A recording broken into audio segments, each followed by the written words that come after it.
Hey, Stacey David here, and this is the Tales of a Gearhead podcast. This podcast is brought to you by Cornwell Tools, the choice of professionals since 1919. That's right, over 100 years building tools and still going strong. If you need tools, check them out.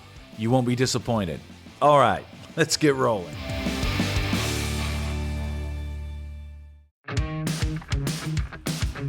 All right, today we have a special treat. Got a buddy of mine here. His name is Karl Schulman. He is from Garrets Rod Shop. Now, if you've never heard of Garrets Rod Shop, you're missing out, man, because they build some really awesome stuff. Now, the car that we're going to be talking about, they did this P-33, which is based off a 33 Ford Roadster, and this thing is awesome. So, Karl, welcome to the podcast, man. Hey, thanks. It's great to be here. Let's talk about this car a little bit, man. So it's based off a rat's glass body. Mm-hmm, yep. So how'd the idea come about? Why the military motif and all that stuff? You know, it's just something, Garret owner of Garrets Rod Shop, who's my dad. He's always just had in this back of his mind doing some kind of airplane-themed car. And he's your stepdad, right? Yes. So how long have you been working with him? Gosh, he came, he met my mom. I was about 16, and I loved cars, but didn't know anything about it. He came in the picture, and he's mechanic by trade. I'm like, wow, this is a great match. I'm gonna get to learn all this stuff. So yeah, it was kind of like a father and son bonding thing. And he had a 48 Anglia. That's really cool. And then I ended up getting a 55 Chevy pickup. And so we built those projects together. Showing them locally is what turned it into a business. How important do you think the father figure is to a young kid growing up? It's everything. The positiveness of showing a sense of accomplishment. Even his dad was a carpenter. And so I worked with him in the carpentry business and learned a bunch of things about, that world. And he does that with a lot of the young guys in our shop. That's awesome. And kind of mentors them, yeah. Yeah, and some of them didn't have dads like, what he was. I'm luckily was around all that, and so it's always been part of my life. So it's healthy. It's not one of these arguing father-son reality shows. I won't go there, but I sometimes throw it back on him. I'm like, well, you showed me and taught me all these great things. I know it all now because of you. But that's a nice approach. I know it all, Dad, because of you. So listen to what I'm saying. Learning by watching you. But no, it's very important to a young person's life to have that kind of mentor, and especially in this kind of world, because there's so much to learn. You can't just learn it by reading a book or watching a YouTube video. No, it's got hands-on. Hands-on, day in, day out, and then somebody showing you with his talent. So yeah, I think it's essential, and that's what reflects in his builds. Yeah. Okay, so this car has a full chassis underneath it.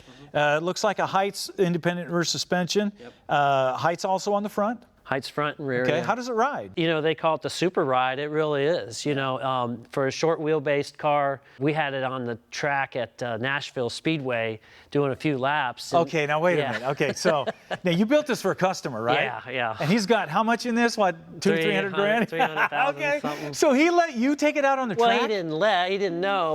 So he knows now. It's actually all videoed. It was all on video. You can find it and doing laps on it. The only scary part was getting up on the bank, coming out of the pit road. Yeah, at 120? How do you get up there? You better get up there. You're going to scrape the whole side, which we kind of did, so we had to fix that. But some guys that can fix it. Yeah, we do it. But it's fast. The fun. truth. Yeah. Did you smoke the tires on it? Yeah, not on the track, but there's a tunnel that goes underneath the where track. Nobody can see you. Man, and there's a kid with a camera, with a phone, taking a video. I wish I tracked that kid down, because I did this thing in there with the headers opened up. Yeah. It sounded like a top fuel car. Oh, yeah. So you're one of those guys that succumbs to the temptation of the camera on you. It's like, this foot gets heavy. We all do that. That's what a car guy is. It's so much fun. This car tracks, it doesn't get squirrely. Yeah. I mean, it just feels like you just want to keep laying into it. So nice. We haven't done that, though. So it hasn't gone over 70 miles an hour. So how many miles are on it? I think it's got, let's see. That night we did about 4 laps. So what is that, 4 miles or mile track? So it has less than 100 miles. Yeah. When you build a car at this level, the first year is you have to show them while they're fresh. Sure. Somebody once said, and I know you're a music guy, they said, when you build these cars, it's like when a rock band comes out with a new album. You have to go on tour. Sure, absolutely. So you have to show it at all the big shows, but you have to preserve it. And there's a shakedown time too. You have to drive it and run the bugs out of it. Oh yeah. And find any leaks that are going to happen, and shimmies and shakes and. Listen, our painter Chris, he's always like he kind of flashes his weaponry once in a while. Yeah. He's like, "You scratch this again, Yeah. we're gonna tangle." So I'm real cautious about it, but. Yeah, it's happened. I can't say it That's hasn't, awesome. so. Let's talk about the interior, man. Sure. It's really cool. The steering wheel looks like something off of like a B-29 or something like that. Tell me about the idea behind that, and who came up with the ideas, the use of trim. Yeah. Everything about this car is really unique, and it's worth seeing. Yeah, it is a very heavily influenced Garrett's image and design. Like he's the one that after hours will sit around and look at the car, maybe with a beer in his hand and checking it out. And his thing is always like he lets the car speak to him. Yeah. And so the steering wheel, like he's like, I want to do a yoke steering wheel. So we're like, whoa, that's tricky. This is going to be a challenge because you're missing that top edge. Yeah. And so what we did was we designed it in CAD and 3D printed quite a few of them, and so we tested it like how it was going to steer, whether your top of your hand's going to miss it. Yeah, just to make it look as much like a old aircraft yoke, but still it's a car steering wheel. Yeah. So, yeah. Another thing that's really unique about this car, since you guys are listening to this and not looking at it, we'll try to describe it.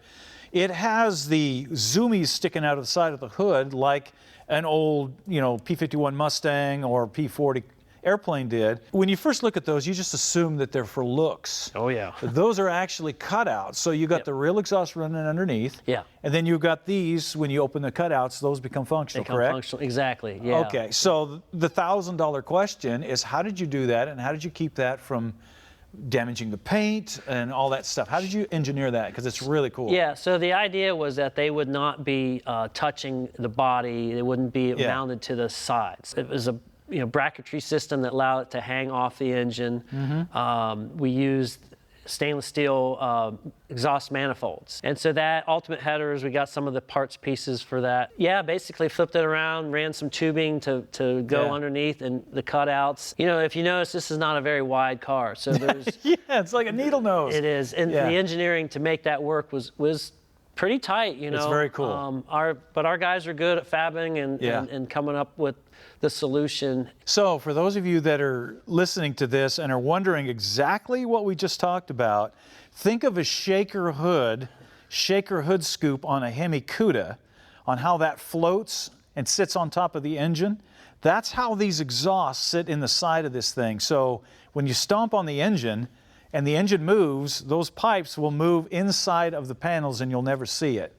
And so nothing actually touches the hood sides. That's really a cool design. Yeah, thank you. Yeah, it's really awesome. So it's done.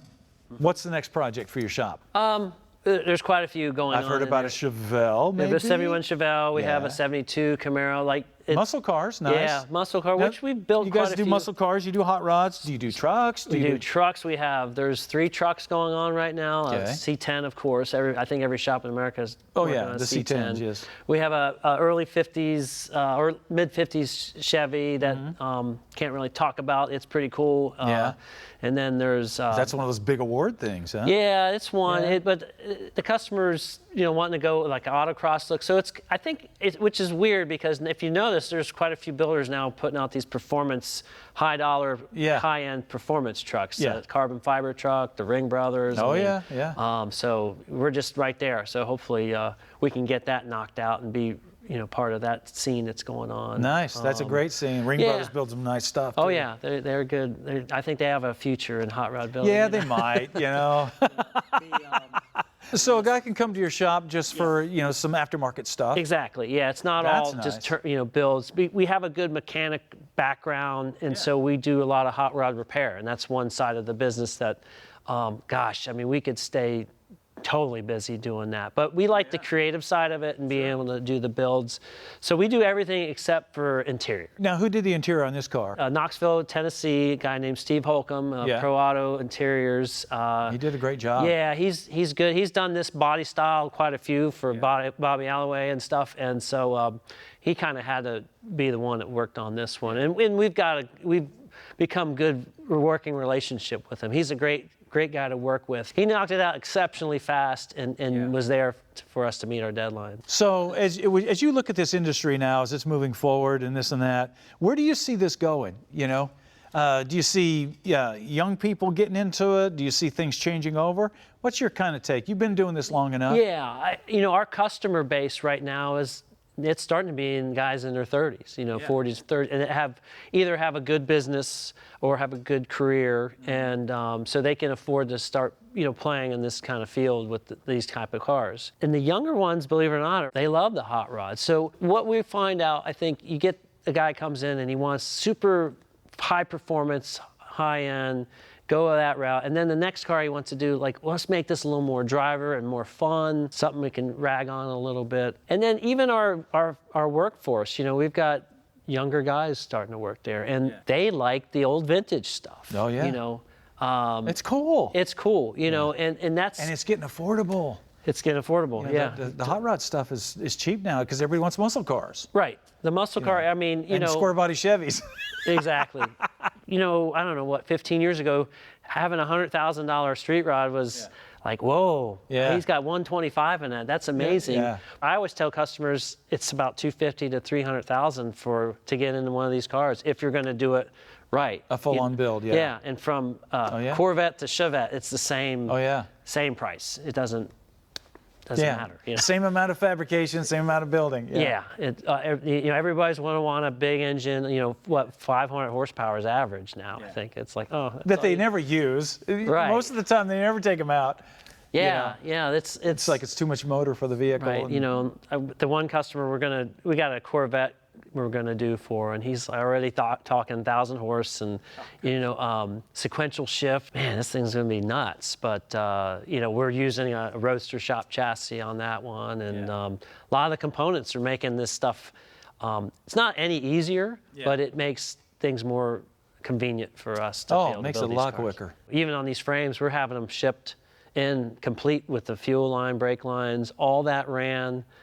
Sometimes they'll even powder coat them for you. That's what we're doing. It's great because we just cover it up, and then our focus is on getting the body done, that's the hardest part, I think, on any project is the body. Those details, man. That's where it gets expensive.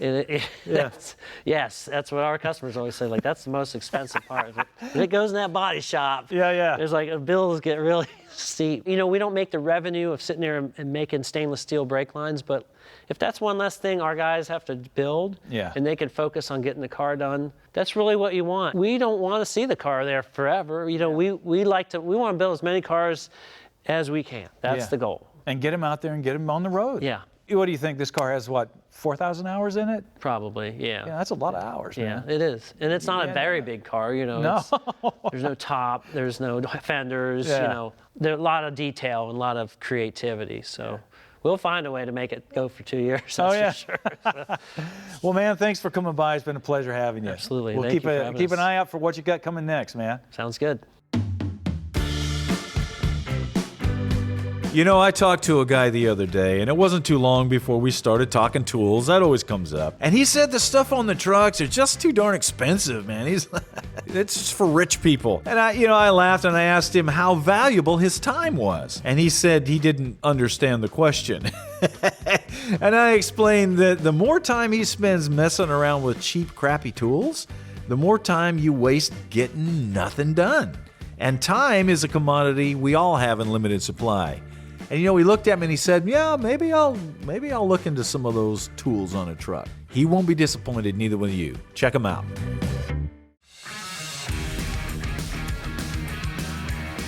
All right, I've got a question here from Shane. Shane says, hey man, I have my grandfather's 86 Dodge D150 with a slant 6, and I'm looking to update the factory wiring harness with a new one. But I'm having trouble finding anything. The old one's plagued with electrical issues, and I really want to replace it, but I can't find a direct replacement. Any help on that would be greatly appreciated as he finishes it out. Well, Shane, you're in luck on that. There's good news and bad news. First of all, the good news is the Dodge is a pretty cool truck you've got there. I know you're tempted to drop a V8 in that thing, but the Slant 6 is a good engine. So getting beyond that, let's get to the wiring harness issue.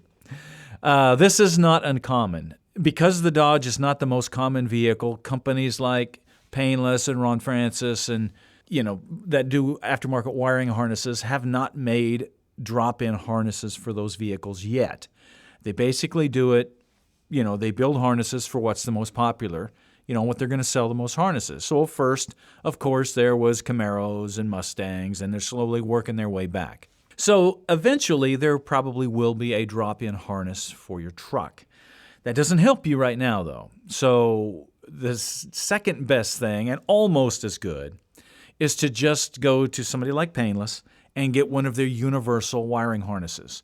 Now, they have several, so you may want to talk to them about it. You don't say if this truck has air conditioning or whatever, but you're probably going to want about 18 to 21 circuits. That's enough to run most all accessories. And they have a lot of universal, what we call the street rod style harnesses. And it'll have everything you need. All the wires will be marked. It just won't be a direct plug and play. You will have to go, this one goes to the fuel gauge, this one goes to the alternator. So they'll all be marked that way, but it won't have the fittings and it won't be a direct drop in. So you will have to, change the mounting location of the fuse box, some of that kind of stuff. And when you go there, make sure you get one of the universal harnesses that is for a truck, because obviously the wiring is longer as it goes down the bed of the truck than it would be on a car. So if you just get a universal street rod one, they also have them that are universal street rod and truck. So make sure you get one that's got the long wires so you don't have to splice everything. Seriously, those universal harnesses, I've used them for years. And I got so used to using them, when I would get the ones that were the direct drop-ins, I didn't like them as well because most of those are designed for original vehicles. And since very rarely do I do an original vehicle, I'm usually putting a different motor in it, different, air conditioning, different accessories, all that. The universal systems work better for what I'm doing anyway. The direct drop-in ones, are great if you've got them, but in your case, you don't. But you are correct in the fact that you do need to swap out your wiring harness with something. So get one of the universal street rod kits and you will be happy. Hope that helps you, man. All right, I've got another wiring question here. This comes from Lewis.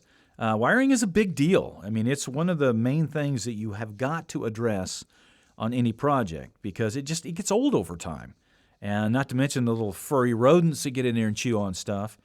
Wiring can be a problem. You put in a vehicle with fuel injection, a high-pressure fuel system, you get a spark and flames going, you got a problem. That's why you see a lot of vehicles burning on the side of the road now that we didn't when we were younger. Anyway, Lewis's question is, I have a 75 Ford F100 4x4. That's a nice truck. I like those. Those are really getting popular now. He said he bought it new in 75. Wow, that's rare, man. You kept it. I love it. He says, now I've made changes and upgraded the thing through the years, and the wiring is factory and needs to be replaced. Are there any companies I can send the factory wiring to and rebuild back to factory specs? Lewis, I don't know of anybody that you can send your wiring harness to that would do that. There are probably people out there. You're going to spend a fortune doing that. I don't recommend doing that. There are too many good wiring companies out there that offer good replacement wiring harnesses. And I would bet 75 Ford, I'm not sure if Painless has something like that or Ron Francis or American Auto Wire, but you may want to check those guys and see if they have a direct replacement. But if they don't, like I've talked about before, there are plenty of universal kits that these companies offer, and it's so much better. The wiring is so much better. The ends are better. I wouldn't go to the extra cost of trying to do something factory, because these aftermarket kits are so good. So check out Painless, check out those guys and see if they've got something that you can make work. Talk to them about it. Tell them what you want to do.